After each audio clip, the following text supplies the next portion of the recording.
नमस्कार मित्रों।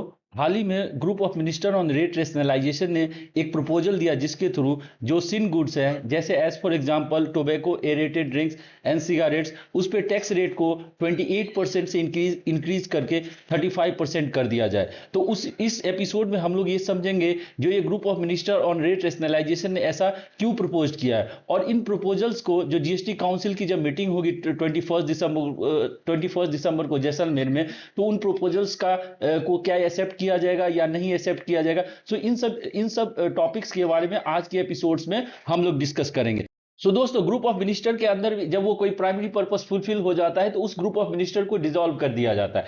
तो ये group of minister on rate rationalisation ने जो कुछ प्रपोजल्स दिए हैं उसमें सबसे इंपॉर्टेंट ये है जो ये 35% rate should be levied on the sin goods और demerit goods as for example aerated beverages cigarettes tobacco and related product. तो ये दोस्तों इन्होंने ऐसा बोला है जो जिन पे 28% का ऑलरेडी टैक्स स्लैब था उसे इंक्रीज करके 35% के स्लैब रेट में इनको ले जाया जाए और बाकी जो टैक्स स्लैब रेट है जो 5%, 12%, 18% और 28% उस टैक्स स्लैब रेट को उसी तरह से इंटैक्ट किया जाए। तो दोस्तों हम लोग ये समझेंगे जो ये जो डिमेरिट गुड्स हैं वो क्या होते हैं, डिमेरिट गुड्स पे जो टैक्स लगता है सिन टैक्स वो क्या होता है, उसका प्राइमरी पर्पस क्या है और क्यों ग्रुप ऑफ मिनिस्ट्री और रेट रेशनलाइजेशन ने ये प्रपोज किया है जो इन सब गुड्स पे जो टैक्स रेट है उसको 28% से इंक्रीज करके 35% किया जाए। और ये भी देखेंगे जो GST council whether they will accept those proposals और नॉट। बेसिकली सिन टैक्स जो होते हैं वो ऐसे गुड्स पे इंपोज किया जाता है जो हार्मफुल टू द सोसाइटी है as for example tobacco cigarettes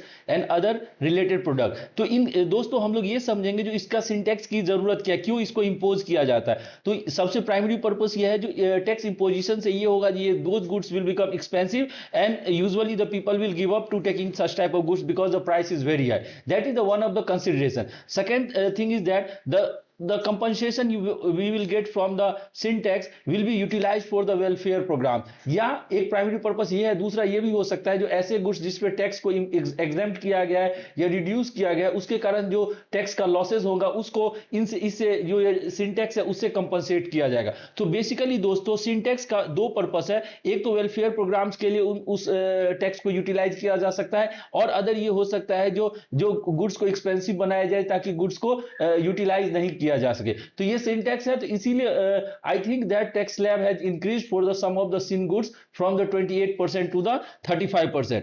तो दोस्तों इसी तरह से group of minister on rate rationalisation ने एक और रिकमेंडेशन दिया है जिनके कन्वेनर जो है बिहार के जो डिप्टी चीफ मिनिस्टर है श्री सम्राट चौधरी, उन्होंने ये दिया गया है जो एक गुड्स को एक ही स्लैब रेट में नहीं रखा जाए, एक गुड्स को अलग अलग टैक्स स्लैब में रखा जाए according to the price of that particular goods. As for example readymade garments है, उसका यदि प्राइस 1500 रुपीज तक है तो उस पर 5% जीएसटी और यदि उसका price similarly more than 1500 but less than 10,000 then the tax rate will be 18%। Similarly जब गारमेंट्स का प्राइस मोर देन 10,000 है तो उस पर 28% टैक्स स्लैब को रखा जाए। और ये सब जो किया जा रहा है वो एक्चुअली बेसिकली क्या है, टैक्स रेशनलाइजेशन है। मतलब ये हुआ जो जो lower sections of the society है या जिनका इनकम कम है उन्हें टैक्स यूजुअली कम पे करना पड़े और जो जो वेल्दी क्लास है उनके द्वारा टैक्स ज्यादा पे करना पड़े। दोस्तों इसी तरह से उस yesterday one of the other group of minister under the GST council is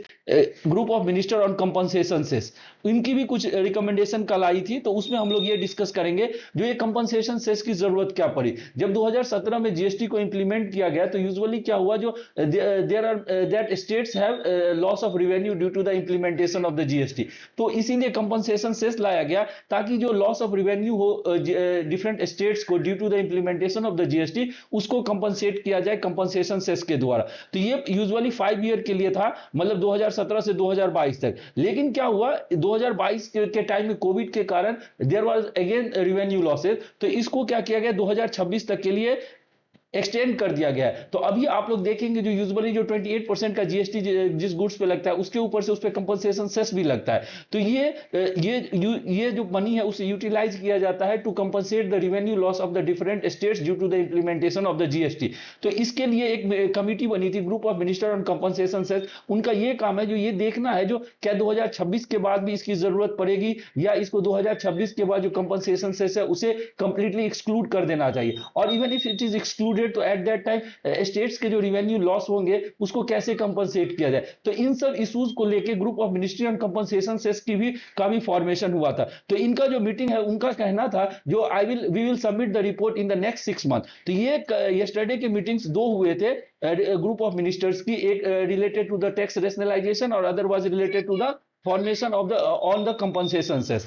तो दोस्तों अब हम लोग ये देखेंगे इससे रिलेटेड एक ऑब्जेक्टिव क्वेश्चंस है जो सिन गुड्स और सिन टैक्स से रिलेटेड है। जो पहला स्टेटमेंट देखते हैं, जो sin goods are refer to the goods that are harmful to and tobacco, ये पहला स्टेटमेंट इज करेक्ट बिकॉज ये सिन गुड्स ऐसे गुड्स को कहते हैं जो harmful for the society.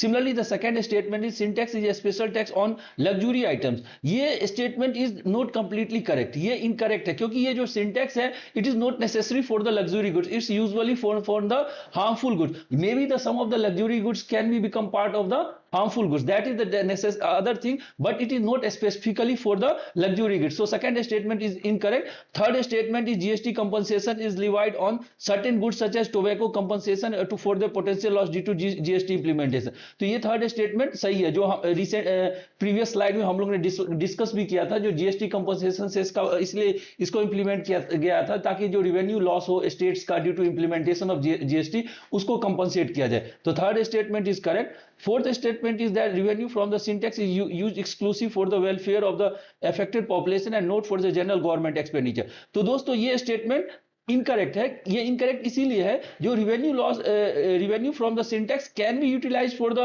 affected person and as well as it can be utilized for the general government expenditure. It is not specifically that those tax revenue should be utilized only for the affected person. तो ये statement इस कारण से incorrect हो गया। तो दोस्तों इस तरह से इस क्वेश्चंस का as the first statement and third statement is correct. So right answer is answer A. तो इसका आंसर ए है। तो दोस्तों आज के एपिसोड में हम लोगों ने ये पढ़ा जो टोबैको जीएसटी है जो प्रपोज्ड किया गया है ग्रुप ऑफ मिनिस्टर्स के द्वारा, that on the sin goods और harmful goods tax should be increase to 35% from the 28%। हम लोगों ने उसके बारे में पढ़ा जो उसकी जरूरत क्या है, और हम लोग ये देखेंगे जो जीएसटी काउंसिल की जो मीटिंग है 21 दिसंबर को, क्या उसमें इन सब प्रपोजल्स को एक्सेप्ट किया जाता है या नहीं।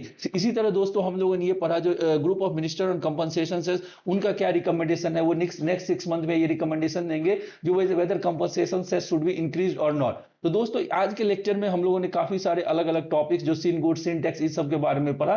तो इसके लिए thank you everyone for listening to that one and we will meet soon. Thank you.